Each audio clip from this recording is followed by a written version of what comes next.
সুপ্রিয় শিক্ষার্থীবৃন্দ, আসসালামু আলাইকুম। আশা করি সকলে ভালো আছেন। সম্মানিত অভিভাবকবৃন্দ, আপনাদেরকে সালাম এবং শুভেচ্ছা। আমরা করোনাকালীন সময়ে পরিবর্তিত পাঠ্যসূচির আজকে নবম ও দশম শ্রেণীর বাংলাদেশ ও বিশ্ব পরিচয় বিষয়ের উপর আলোচনা করব। আজকের আলোচনার বিষয় হচ্ছে দশম একাদশ অধ্যায়ের টেকসই উন্নয়ন বা এসডিজি। টেকসই উন্নয়ন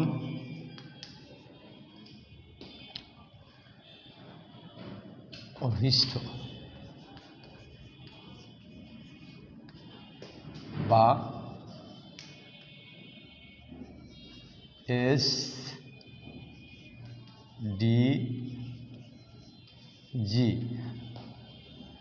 এই বিষয়টি আমরা আলোচনা করব। আরেকটা হচ্ছে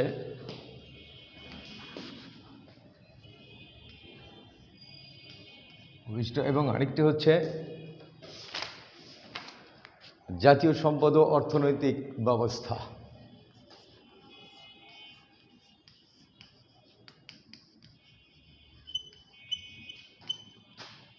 ও অর্থনৈতিক ব্যবস্থা, এই দুটি, এটা দশম অধ্যায়, এটা একাদশ অধ্যায়ের। এই দুটো বিষয়ের উপর আজকে আমরা সংক্ষেপে আলোচনা করব। আশা করি সবাই মনোযোগ দিয়ে আমার ক্লাসটি শুনবে এবং কোনো সমস্যা থাকলে পরবর্তীতে আমার সঙ্গে পার্সোনালি বা মোবাইলে যোগাযোগ করবে। আমার মোবাইল নাম্বারটা আমি বলে দিচ্ছি, 01819025718। এই নাম্বারে যোগাযোগ করলেও আমি সহযোগিতা করতে পারি। যা হোক, আমরা এবার প্রথমেই চলে আসি টেকসই উন্নয়ন অভিষ্ট বা এসডিজি। এসডিজি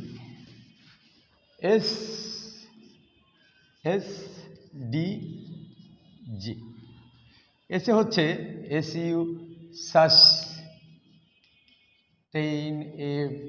সাস্টেইনেবল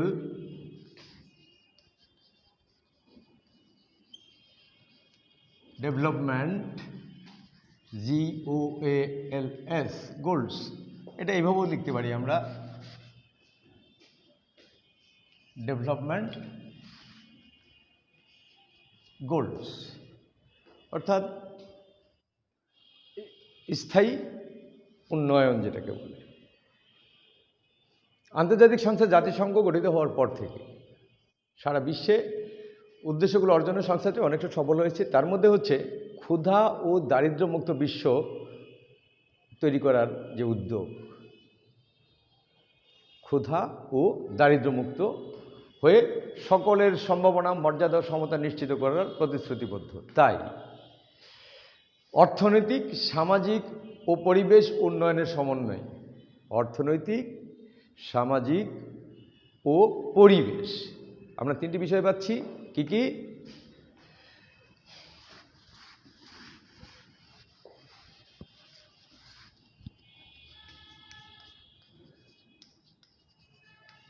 অর্থনৈতিক,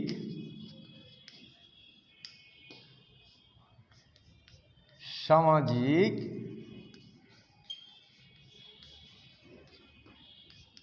ও পরিবেশ উন্নয়ন, এই তিনটি উন্নয়নটাই হচ্ছে টেকসই উন্নয়নের অভিষ্ট বা এসডিজি। সংক্ষেপে আমরা বলবো এসডিজি। তাহলে কি কি? অর্থনৈতিক উন্নয়ন, সামাজিক এবং পরিবেশগত উন্নয়নটাই হচ্ছে এসডিজি বা টেকসই উন্নয়ন অভিষ্ট, টেকসই সাস্টেইনেবল ডেভেলপমেন্ট গোলস।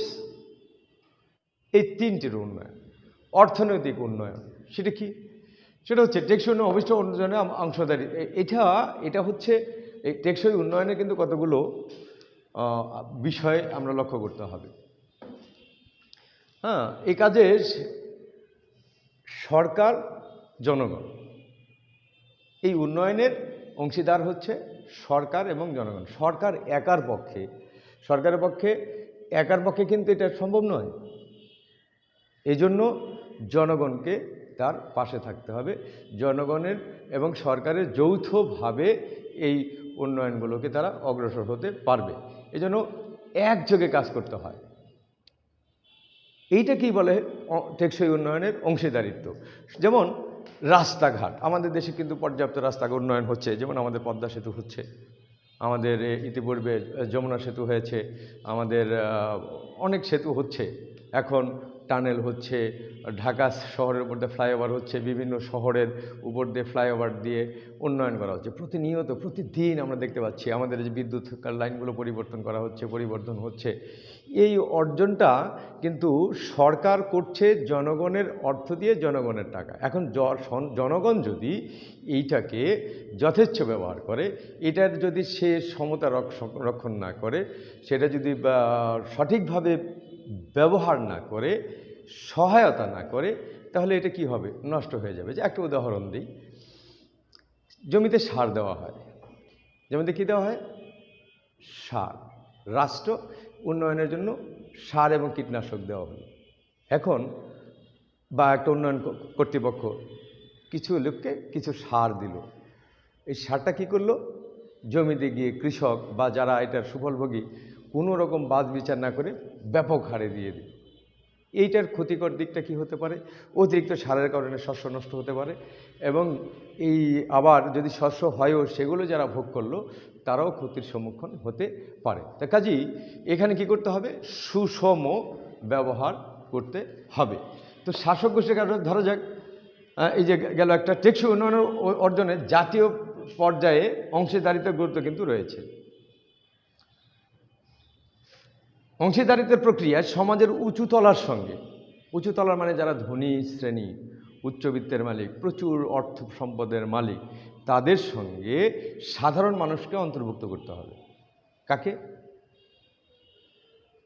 শহরে একজন লোকের, অনেকের আমাদের দেশে যারা শিল্পপতি আছে, হাজার কোটি টাকার মালিক, গার্মেন্টস আছে, ইন্ডাস্ট্রি আছে, গুলশানে যদি আমরা যাই, বনানীতে যদি যাই, ধানমন্ডিতে যাই, অনেক বড় বড়, ঢাকা শহরে কি বড় বড় বিল্ডিং এক একটা। এই বিল্ডিংগুলো যে আমরা দেখি, সেগুলো কিন্তু উচ্চবিত্তের যারা প্রচুর টাকার মালিক, তারা কিন্তু এই কাজটা করে না। কাজটা করছে কারা? রাজমিস্ত্রি, দিনমজুর, এইরকম শ্রেণীর লোকেরা কাজ করছে। এখন যার বিল্ডিংটা নির্মাণ করছে তারা হচ্ছে উচ্চবিত্তের মালিক, উঁচু তলার মানুষ, আর যারা এটা নির্মাণ করছে তারা হচ্ছেন সাধারণ মানুষ, খেটে খাওয়া মানুষ, শ্রমজীবী মানুষ। মানুষের অর্জনে তাদের ভূমিকা সম্পর্কে সচেতন হবে। এর কী করতে হবে? একটা অন্তর্ভুক্ত একটা চেইন মেনটেন করতে হবে, সমতা, যোগাযোগ। এখন যার বিল্ডিং করা দরকার, এখন যদি এই সাধারণ মানুষকে না পায় তাহলে সে করতে পারবে না। আবার সাধারণ মানুষ যদি কাজ না পায় তাহলে সে টিকে থাকতে পারবে না। তাহলে উভয়ের মধ্যে একটা মিল রয়েছে, সমতা রয়েছে, দুইটার মধ্যে সমন্বয় সাধন করতে হবে। ফলে সাধারণ এইচডিজি অর্জনে তাদের ভূমিকা সম্পর্কে সচেতন হবে। কি করতে হবে? যদি এই চেইনটা মেনটেন করা যায়, উঁচুতলার সঙ্গে সাধারণ মানুষের যদি একটা সমন্বয় ঘটানো যায়, মিল ঘটানো যায়, অর্থাৎ উঁচুতলার মানুষের লোক দরকার, সাধারণ মানুষ কাজ করবে, সে টাকা পয়সা পাবে, ন্যায্য পাওনা পাবে। আবার উঁচুতলার মানুষের কাজের লোক দরকার, এই কাজগুলো পাবে, তাহলে যৌথভাবে উন্নয়ন হবে। তাহলেই উন্নয়নটা, এটাকেই বলা হয় অংশীদারিত্বের উন্নয়ন। কেবল নিজের দেশের মধ্যে সীমাবদ্ধ নয়, এই ক্ষেত্রে কি করতে হবে? আর এই হলে মানুষও কিন্তু সচেতনও হবে এই ক্ষেত্রে। আর এই এসডিজিটা অর্জনটা শুধুমাত্র কিন্তু নিজের দেশের মধ্যে সীমাবদ্ধ থাকে না, পৃথিবীর সব দেশের সব মানুষের জন্যই সমানভাবে প্রযোজ্য। এসডিজি অর্জন সমাজের সকল শ্রেণী পেশার মানুষের কথা যেমন চিন্তা করা হচ্ছে। রাস্তা, এই রাস্তায় কেউ গাড়ি প্রাইভেট কারে চলে যাচ্ছে, কেউ বাসে যাচ্ছে, কেউ রিকশায় যাচ্ছে। এখন যে রিকশায় যাচ্ছে সেই রিকশাটা কিন্তু একা চলছে না, কেউ চালাচ্ছে রাস্তাটা, কেউ রিক্সা, এই গাড়িতে করে কেউ যাচ্ছে, কেউ রোজগার করছে, রিকশা চালিয়ে কেউ রোজগার করছে, আবার কেউ গিয়ে তার সুফলটা পাচ্ছে এই রাস্তার সাহায্যে। তো এইখানে কি করছে? সবার কথাই ভাবা হচ্ছে। একটা রাস্তা, যে রাস্তায় রিকশা চলবে না, এই রাস্তায় গাড়ি চলবে না, এই রাস্তায় শুধু প্রাইভেট কার চলবে, এরকম আছে। ঢাকা শহরে কিন্তু আছে, রাজধানীতে বা বড় বড় বিভাগীয় শহরগুলোতে আছে, যেখানে যে মূল পথে, যেমন হাইওয়েতে কোনো রিকশা চলতে পারবে না, আমাদের এখানে অনেক ব্যাটারি চালিত গাড়ি আছে, বাংলাদেশে বিভিন্ন জায়গায় আছে। হাইওয়ে যেটাকে বলে, যে ওয়েতে দূর পাল্লার গাড়ি ঘোড়া চলে, সেখানে এই ব্যাটারি চালিত গাড়ি, রিক্সা, সাইকেল চলতে পারবে না। তবে চলতে গেলে, সাইকেল চলতে গেলেও তাদের আলাদা লেন আছে, সেই লেনে কিন্তু আমাদের যে পদ্মা সেতুর যে লেন রাস্তাটা হয়েছে, এক্সপ্রেস হাইওয়ে যেটাকে বলা হচ্ছে, আমাদের বর্তমান সরকারের যে সবচেয়ে বড় অর্জন, সেই এক্সপ্রেস হাইওয়েতে কিন্তু রিক্সা চলার কোনো লেন নেই। এখানে সাইকেল চালানোর মতো লেন নেই, হয়তো বা বাইপাস দিয়ে ছোটো ছোটো রাস্তা দিয়ে কেউ কেউ চলতে পারে। হ্যাঁ, অত্যন্ত সুন্দর একটি রাস্তা। তো এখানে কী করে, এসডিজি অর্জনে সমাজের সকল শ্রেণী পেশার মানুষের কথা চিন্তা করে, তেমনি সমাজ রাষ্ট্রের নিয়ন্ত্রক বিভিন্ন প্রতিষ্ঠান সমূহের অংশীদারিত্বকে নিশ্চিত করে উন্নয়নের স্বার্থে কাজ করতে হবে। সবার কথা চিন্তা করতে, আবার রাষ্ট্রের যে সকল কী রয়েছে, সমাজ রাষ্ট্রের নিয়ন্ত্রক বিভিন্ন প্রতিষ্ঠান সমূহের অংশীদারিত্ব নিশ্চিত করে উন্নয়নের স্বার্থে কাজ করতে হবে। তবে সব অভিষ্ট সবার জন্য সমানভাবে প্রযোজ্য নাও হতে পারে। যে দেশের জন্য সব অভিষ্ট অর্জন জরুরি, তারা সেগুলো অগ্রাধিকারের ভিত্তিতে বাস্তবায়ন করবে। বাংলাদেশের ক্ষেত্রে একটি বিশেষ দিক হচ্ছে, আমি একটু বই থেকে যাচ্ছি, সার্বিক সক্ষমতা অর্জন। বাংলাদেশের টেকসই উন্নয়নের জন্য বড় চ্যালেঞ্জ হচ্ছে সার্বিক সক্ষমতা অর্জন। টেকসই উন্নয়নের প্রধান একটি অভিষ্ট হচ্ছে আন্তর্জাতিক সহযোগিতা গড়ে তোলা। এক্ষেত্রে জাতীয় ও আন্তর্জাতিক সহযোগিতা পারস্পরিক অংশীদারিত্বের সূচনা করে। যে দেশের যে ধরনের সক্ষমতা রয়েছে, সে দেশ সেভাবে নিজেদের ও আন্তর্জাতিক ক্ষেত্রে সামষ্টিক উন্নয়ন লক্ষ্যসমূহ অর্জনে এগিয়ে আসবে। কাউকে পিছিয়ে রেখে অন্যরা এগিয়ে গেলে সেই উন্নয়ন জাতীয় ও বৈশ্বিকভাবে টেকসই হবে না। তাহলে কি হবে না? কাউকে পিছিয়ে রেখে, সব দেশের সঙ্গে সমানভাবে সমানতালে যেতে হবে। কাউকে পিছিয়ে রেখে কেউ এগিয়ে গেলে সেই উন্নয়ন জাতীয় এবং বৈশ্বিকভাবে কি হবে না? টেকসই হবে না। এবার আসলে উন্নয়নের অভিষ্ট অর্জনের সম্ভাব্য ফলাফল কি? ফলাফলগুলো কয়েকটা বিষয়ে আমি আলোচনা করি। যেমন বাংলাদেশের একটা দরিদ্র দেশ থেকে আমরা আস্তে আস্তে উন্নয়নশীল দেশে, এখন আমরা উন্নয়নশীলের পর্যায়ে আছি। আমরা উন্নত দেশে 2041 সাল নাগাদ বর্তমান সরকারের যে কর্মসূচি রয়েছে, তাদের যে নির্বাচনী ইশতেহার রয়েছে, তারা যে উদ্দেশ্য নিয়ে কাজ করে যাচ্ছেন, সেটা হচ্ছে 2041 সালের ভিতরে বাংলাদেশকে একটি উন্নত রাষ্ট্র, সিঙ্গাপুর কিংবা তার চেয়ে বেশি উন্নত দেশের সমপর্যায়ে নিয়ে যাওয়া, এবং সেটা ইতিমধ্যে তারা অনেকটা অর্জন করেছে। $500 থেকে আমাদের এখন মাথাপিছু আয় প্রায় $1700 বা $1500 পৌঁছে গেছে। এখন এসডিজির উদ্দেশ্যটা কি? প্রথমত, দারিদ্র্য সীমা শূন্যের কাছাকাছি নিয়ে আসা। মৌলিক চাহিদা অর্থাৎ খাদ্য, বস্ত্র, বাসস্থান, চিকিৎসা, শিক্ষা, এগুলোর সম্পূর্ণ চাহিদা পূরণ করা। যেহেতু আমাদের চিকিৎসা মোটামুটি অত্যন্ত উন্নত ব্যবস্থার মধ্যে আমরা আছি। খাদ্য, বস্ত্রে, আমাদের খাদ্যে এখন আমরা স্বয়ংসম্পূর্ণ। বস্ত্র আমাদের দেশের চাহিদা পূরণ করে আমরা বিদেশে রপ্তানি করছি। বাসস্থান মোটামুটি অনেকটা নিশ্চিত হওয়া গেলেও কিছু কিছু জায়গা হয়তো আছে, কিন্তু বর্তমান সরকার কি করছে?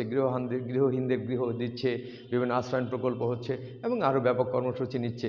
চিকিৎসা তো আছেই, শিক্ষা সবার জন্য বিনামূল্যে বই প্রদান করা, আর প্রত্যেক উপজেলা একটি করে স্কুল সরকারিকরণ করা, অনেক কাজ কিন্তু সরকার করে যাচ্ছে। এইটা কিন্তু টেকসই উন্নয়নের একটা অংশ। জেন্ডার সমতা বিধান, নারী এবং পুরুষের মধ্যে সমতা বিধান করা এবং ক্ষমতায়ন করা। এরপরে রয়েছে গ্রাম শহরের বিশুদ্ধ পানি ও সুষ্ঠু পয় নিষ্কাশনের ব্যবস্থা করা গেলে ভালোভাবে বেঁচে থাকারও একটা নিশ্চয়তা পাবে। এটা কিন্তু চিকিৎসার একটা অংশ হয়ে যাবে, সুন্দর পরিবেশ হবে। বন্যা, খরা, জলোচ্ছ্বাস, ঘূর্ণিঝড়, নদী ভাঙন, বিভিন্ন প্রাকৃতিক দুর্যোগ প্রশমন হবে। পরিবেশের যদি উন্নয়ন হয়, সারা বিশ্ব এখন গ্রিন হাউস এফেক্ট নিয়ে ভাবছে, সেইটার যদি উন্নয়ন করা যায়, তাহলে কি হবে?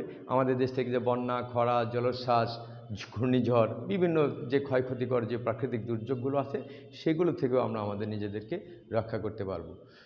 এরপরে রয়েছে টেকসই নবায়নযোগ্য জ্বালানি বৃদ্ধির মাধ্যমে কৃষি ও শিল্প উৎপাদন বৃদ্ধি পাওয়া। টেকসই নবায়নযোগ্য জ্বালানি, নবায়ন কি?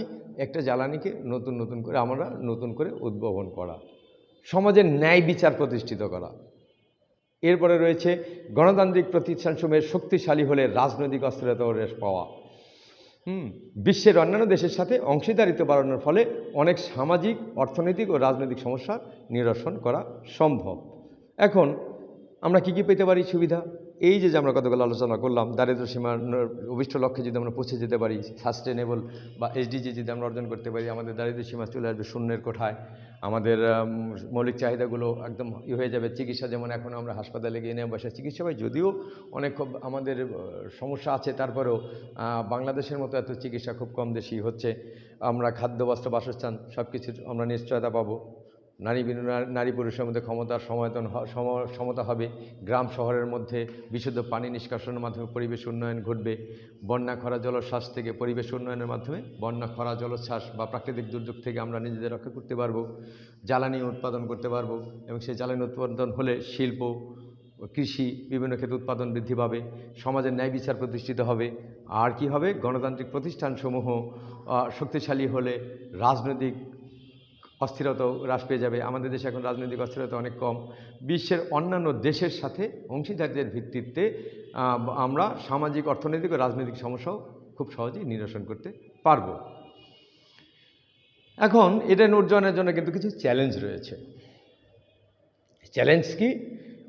আমরা কিন্তু চ্যালেঞ্জ মোকাবেলায় অনেকটা সক্ষম হয়েছি। জাতিসংঘ যেটা করেছে সেটার মধ্যে আমরা হয়েছি, টেকসই উন্নয়নে আমরা অনেকটা হয়েছি। পারস্পরিক দায়িত্ব পালন করে বাংলাদেশ জাতিসংঘের সকল সদস্য দেশের উপর উদ্দেশ্য হলো বিশ্বের সর্বত্র সার্বিক সার্বজনীন কল্যাণ করা। পরিবর্তনশীল বিশ্বের সমতা ও বৈষম্যহীন উন্নয়ন নিশ্চিত করতে 2030 সালের মধ্যে 2030 সালের মধ্যে এসডিজি অর্জন করতে হবে। এটা জাতিসংঘের একটা কর্মসূচি। পৃথিবীর সকল দেশ এ লক্ষ্যে অর্জনে অঙ্গীকারাবদ্ধ। 2030 সালের ভিতরে সব দেশ এসডিজি অর্জন করবে, সাস্টেনেবল ডেভেলপমেন্ট গোলস অর্জন করবে। এটা 30 সালের মধ্যে, এটা সবাই অঙ্গীকার করেছে। আমরা বাংলাদেশের লক্ষ্যগুলো অর্জনের ক্ষেত্রে কী কী চ্যালেঞ্জেস হতে পারে একটু জেনে নিই। উন্নয়ন শিখরে পৌঁছতে হলে সামগ্রিক উন্নয়নের কথা ভাবতে হয়। আর টেকসই উন্নয়ন হলো সামগ্রিক উন্নয়নের কাঠামোবদ্ধ পরিকল্পনা। টেকসই উন্নয়নের পথে সবচেয়ে বড় চ্যালেঞ্জ হলো সম্পদের অসম বন্টন। এটা সুষম বন্টন, ধনী দারিদ্র এগুলোকে মোকাবেলা করতে হবে। একদিকে দারিদ্র বিমোচনের কথা বলি, অন্যদিকে বিশ্বে তখন সম্পদের বৈষম্য বেড়েই চলেছে। ধনী দরিদ্রের ক্রমবর্ধমান ব্যবধান কি করছে? দারিদ্রকে আরও প্রকট করে তুলছে। বিশ্বের সম্পদের বৈষম্য যত বাড়বে, ধনী দরিদ্রের বৈষম্য তত বাড়বে। আর বিভক্তি যত বাড়বে, বিদ্বেষ বিভেদ তত বাড়তে থাকবে। ধনী দরিদ্রের মধ্যে যদি তফাৎ হয়ে যায় তখন বিভেদ হবে, বিশৃঙ্খলা হবে, চুরি, ডাকাতি, রাহাজানি, হত্যা, খুন, খারাপি ইত্যাদি চলতে থাকবে। এই বৈষম্যটাও কমায় আনার প্রচেষ্টা, এটা চ্যালেঞ্জ।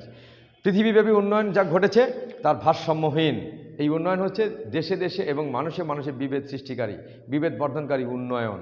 আমেরিকার কথা ভাবো, সেখানকার উন্নয়ন আর আমাদের উন্নয়ন অনেক তফাৎ। আমরা কিন্তু এখনও কি বলবো এটাকে, নিজেদেরকে নিজেরা এস্টাবলিশ করতে পারিনি। উন্নয়ন এই প্রকট ক্রমবর্ধমান বৈষম্য ও বিভক্তির টেকসই উন্নয়নের পথে একটি বড় চ্যালেঞ্জ। বাংলাদেশ এই চ্যালেঞ্জের বাইরে নয়। এই যে ধনী দরিদ্রের যে বৈষম্যটা, বাংলাদেশে কিন্তু সেটার বাইরে আসতে পারেনি। বাংলাদেশ চ্যালেঞ্জের বাইরে নয়, যদিও বাংলাদেশের সাম্প্রতিক সময়ে দারিদ্র ও অতি দারিদ্র উল্লেখযোগ্যভাবে কমেছে, তবে একটি বিশেষ লক্ষণীয় দিক হচ্ছে আয় ও ভোগ বৈষম্য। গত কয়েক বছরে এই বৈষম্য বাড়েনি, বরং কিছুটা কমেছে, তবে তথাপি বিদ্যমান বৈষম্য প্রকট। আমাদের সম্পদ বৈষম্য ক্রমাগত বেড়েই চলেছে। সমাজের এক শ্রেণীর মানুষ ভূমি দখল, নদী দখল, বন দখল ইত্যাদি, এমনকি অর্থনৈতিক প্রতিষ্ঠান কুক্ষিগত করে অপরিমিত সম্পদশালী হয়েছে। আমরা যেটা প্রতি খবর তাই দেখি, ঘুষের দায়ে, অবৈধ পয়সা অর্জনের দায়ে দুদক কাউকে কাউকে ধরে ধরে জেল দিচ্ছে। বড় বড় অফিসার ছিলেন, সারা জীবন পরিশ্রম কাজ করেছেন রাষ্ট্রের, আর ঘুষের টাকা দিয়ে সম্পদ করেছেন, তারা এখন জেলে যাচ্ছেন। এখন সম্মানের সাথে বেঁচে থাকবেন কি, মামলা খেয়ে জেলে যাচ্ছেন। এইগুলো কিন্তু একটা বিরাট ব্যাপার।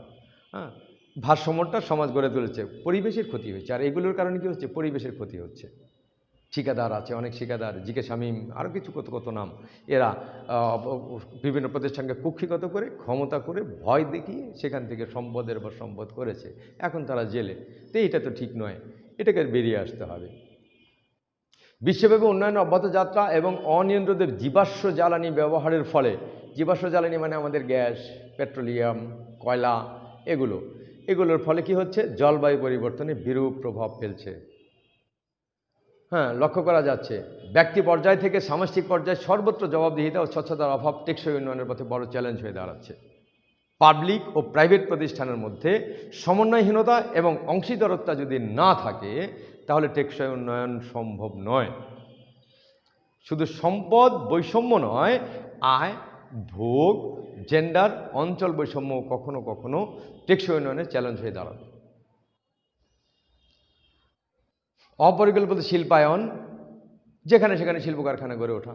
নগরায়ন, ভালো একটা শিল্পাঞ্চল যেখানে প্রচুর ধান টান হচ্ছে, শস্য সবজি হচ্ছে, সেখানে নগর হয়ে গেল, শহর হয়ে গেল। এটা ফলে কী হচ্ছে, সমস্যা কখনো টেকসই উন্নয়নের পথে বড় ধরনের চ্যালেঞ্জ হিসেবে কাজ করবে। সামাজিক বিপর্যয়ের পাশাপাশি প্রাকৃতিক বিপর্যয় মোকাবেলা করার প্রয়োজনীয় প্রতিরোধমূলক ব্যবস্থা না থাকা উন্নয়নের পথকে গতিরোধ করবে। প্রয়োজনীয় অবকাঠামোগত দুর্বলতা, গ্যাস, তেল, বিদ্যুৎ ঘাটতি, কৃষিপণ্য সুষ্ঠু বাজারজাতকরণের অবস্থা প্রভৃতির কারণে এসডিজি অর্জন বেশ কঠিন হবে বলে ধারণা করা যায়। এখন আমি তোমাদের সম্পর্কে একটু আলোচনা করছি। তুমি এখন কি করতে পারো, এই যে তোমার এলাকায় কি করতে পারো, সমষ্টিগত সম্পদের একটা তালিকা তৈরি করতে। সমষ্টিগত সম্পদটা কি? সমষ্টিগত সম্পদ আমরা কি বলতে পারি, কোনগুলোকে বলতে পারি? আমাদের সমষ্টিগত সম্পদ স্কুল, রাস্তা, বিভিন্ন প্রতিষ্ঠান আছে, ব্রিজ, কালভার্ট, হ্যাঁ, এগুলো কিন্তু আমাদের সমষ্টিগত সম্পদ। সমষ্টিগত সম্পদের একটা তালিকা তৈরি করতে হবে।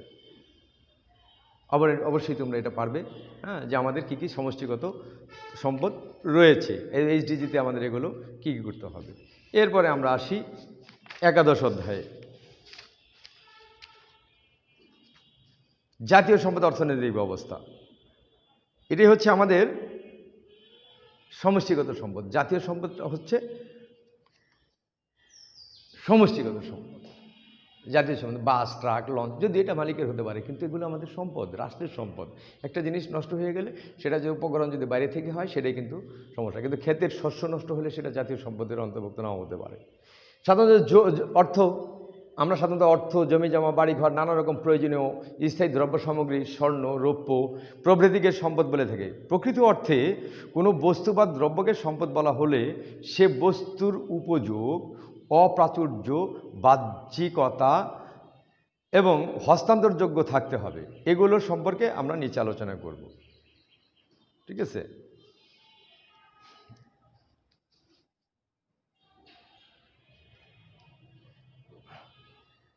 উপযোগ, কোনো দ্রব্যের মানুষের অভাব পূরণের ক্ষমতাকে উপযোগ বলে।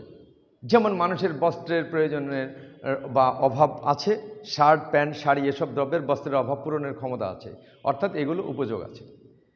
অপ্রাচুর্য, কোনো দ্রব্য বা সেবার চাহিদার তুলনায় যোগান বা সরবরাহর পরিমাণ কম হলে, অর্থাৎ চাহিদা বেশি কিন্তু সরবরাহ তেমন নাই, হ্যাঁ, তখন সেটা অপ্রাচুর্য। যেমন খাদ্য, এই যে বন্যায় আমাদের যে শাকসবজির যে অভাব হয়েছে, এখন বন্যায় যে ক্ষতিগ্রস্ত হয়েছে, সমস্ত জমি জমা তলিয়ে গেল, দীর্ঘস্থায়ী এক মাসেরও বেশি সময় ব্যাপী একটা বন্যা হলো, কৃষকদের সমস্ত শস্য, মাছ, ঘাট সব ছোটোমেটো চলে গেছে। এইটার ফলে কি হয়েছে, বাজারে খাদ্য সংকট দেখা দেয় নাই, কিন্তু সবজি সংকট দেখা দিচ্ছে, যার ফলে প্রত্যেকটা জিনিসের দাম বেড়ে গিয়েছিল। আবার কিন্তু শীতের আসার সাথে সাথে নতুন করে কৃষকরা আবার পানি নেমে যাওয়ার সাথে সাথে কাজ শুরু করেছেন। এখন কিন্তু আস্তে আস্তে সবজির দাম মানুষের একেবারেই কম সময়ে, যে একটা লাউ যেটা আজ থেকে, আজকে কয় তারিখ, নভেম্বরের আজকে 19 তারিখ, 15 তারিখে যে লাউটা 80 টাকা ছিল, আজকে কিন্তু সেটা 20 টাকায় কেনা যাচ্ছে। তাহলে ওই 15 তারিখে সরবরাহ কম ছিল, দামটা বেশি ছিল। আজকে বা গতকাল এটা সরবরাহ বেড়ে গেছে, দাম কমে গেছে। এটা হচ্ছে যে সরবরাহ চাহিদার তুলনায় কম, সেটার কিন্তু দাম কমে যায়। চাহিদার তুলনায়, যেটার সরবরাহ চাহিদার তুলনায় কম, সেটাকে বলে অপ্রাচুর্য, হ্যাঁ। আর যদি চাহিদার তুলনায় বেশি হয় সেটা হলো প্রাচুর্য। এবার আসি সম্পদের শ্রেণীবিভাগ। সম্পদ ব্যক্তিগত, একান্ত ব্যক্তিগত, সমষ্টিগত, জাতীয় এবং আন্তর্জাতিক, এই 5 শ্রেণীতে বিন্যস্ত করা যায়। কয়টা?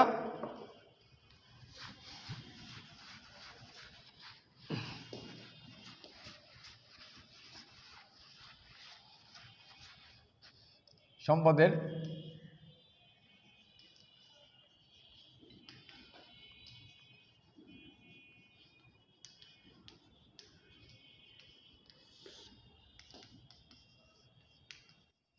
ব্যক্তিগত,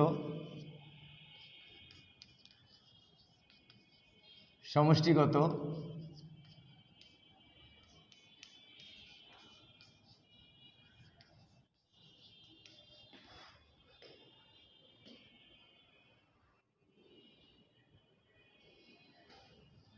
ব্যক্তিগত, একান্ত ব্যক্তিগত।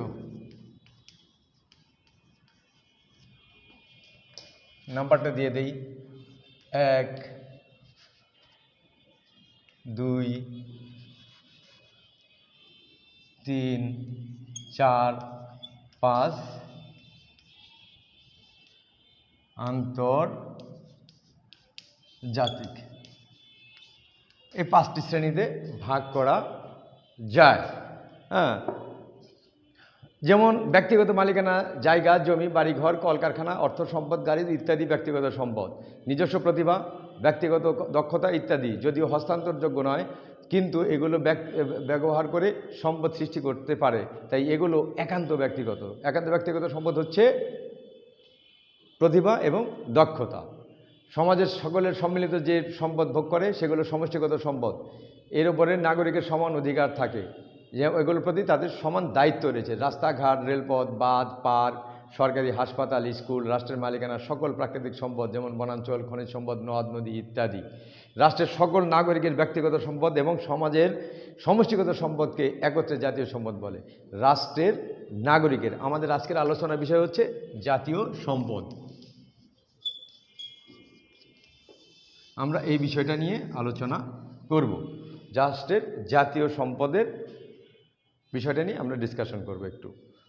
তো যে রাষ্ট্রের সকল নাগরিকের ব্যক্তিগত সম্পদ এবং সমাজের সমষ্টিগত সম্পদকে একত্রে জাতীয় সম্পদ বলে।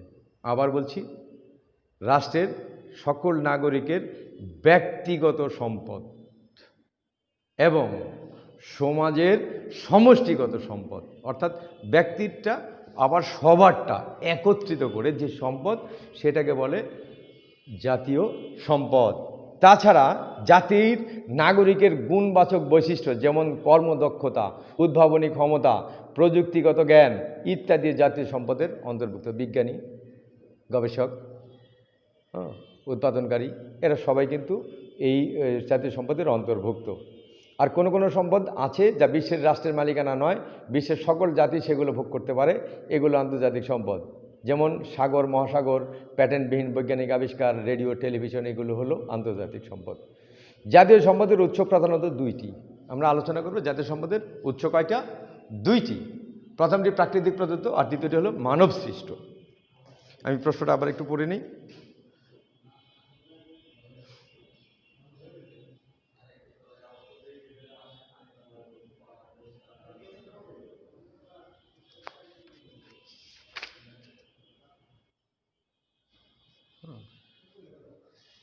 তাহলে কি হলো, আমরা জাতীয় সম্পদের 2টা, একটা হচ্ছে মানব সৃষ্ট।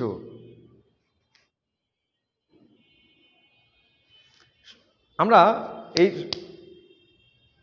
প্রথমটি প্রকৃতি প্রদত্ত, জাতীয় সম্পদের উৎস 2টি, প্রথমটা প্রকৃতি প্রদত্ত যেমন, আর দ্বিতীয়টা হচ্ছে মানব সৃষ্ট।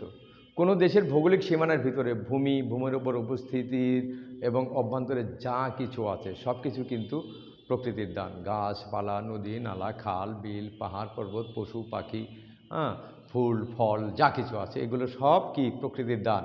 প্রকৃতির বনাঞ্চল, গাছপালা, ফলমূল এগুলো সব দান। এগুলি হচ্ছে, এছাড়াও রয়েছে মাটির নিচে পানি, তেল, কয়লা, হীরা, স্বর্ণ, এগুলো সব প্রকৃতির দান। এগুলো প্রকৃতি প্রদত্ত জাতীয় সম্পদ।